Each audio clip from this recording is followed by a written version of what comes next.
Friends, ఓ కొడుకు, కోడలు, వారి పుత్రుడు. వారితో పాటు నానమ్మ ఒకే ఇంట్లో ఉండేవారు. ఆ కోడలికి అత్తగారిని ఎలాగైనా వేరుగా ఉంచాలి అన్న ఆలోచన ఉండేది. ఎన్నో సార్లు భర్తను అడిగి చూసింది. కానీ ఆ కొడుకు దానికి ఒప్పుకోలేదు. రోజూ ఏదో వంకతో భర్తను సాధించసాగింది. ఒకరోజు భర్తతో మంచిగా ఉంటూనే ఇలా అన్నది.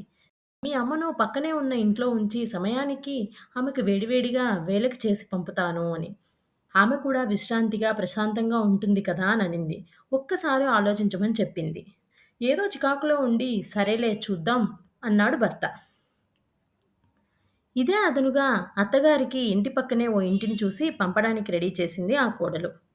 ఆ తల్లి కూడా కొడుకు మాటను కాదు అనలేక, తన వల్ల ఇద్దరి మధ్య గొడవ ఎందుకు అని ఆ తల్లి అంగీకరించింది.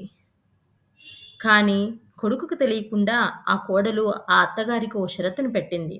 అదేంటంటే అత్తగారికి ఓ పళ్ళెం ఇచ్చి భోజనానికి, టిఫిన్‌కి ఆ పళ్ళెం తీసుకొని అత్తగారు రావాలి అని. పాపం ఆ తల్లికి ఇది అవమానంగా అనిపించింది.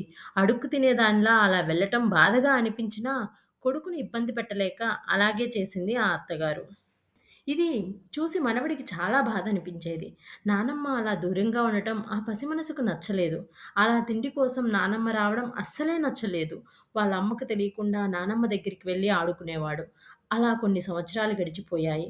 మనవడికి మంచి ఉద్యోగం వచ్చింది. మొదటి జీతం రాగానే తన తల్లికి ఒక వెండి పళ్ళెం కొని తీసుకువచ్చాడు. తల్లి ఆనందంతో, "నా మీద ఎంత ప్రేమరా! నీకు నా కోసం వెండి పళ్ళెం తెచ్చావా? నువ్వేరా నా కొడుకువంటే" అంటూ కొడుకుని మెచ్చుకొని మళ్ళీ ఇలా అంది. "నాన్న, ఇంట్లో ఎవ్వరికీ వెండి పళ్ళెం లేదు కదా! మరి నాకే ఎందుకు తెచ్చావురా కన్నా" అని అడిగింది. దానికి ఆ కొడుకు ఇలా జవాబిచ్చాడు. "అమ్మా, రేపు నాకు పెళ్ళవుతుంది. నువ్వు కూడా వేరేగా ఉండాల్సొస్తుంది కదా నానమ్మలాగా. అప్పుడు నా పెళ్ళాం నీకు కనీసం స్టీలు పళ్ళెం కూడా ఇవ్వడానికి ఒప్పుకోకపోవచ్చు కదా! అందుకే ఇప్పుడే వెండి పళ్ళెం కొనేశాను. రేపు నువ్వు ఏ ఆకులోనో అన్నం తినడం నేను చూడలేనమ్మా. కనీసం మా అమ్మ వెండి పళ్ళెంలో అడుక్కుంటుందన్న తృప్తి నాకుండాలి కదమ్మా" అనన్నాడు. చూసారు కదా!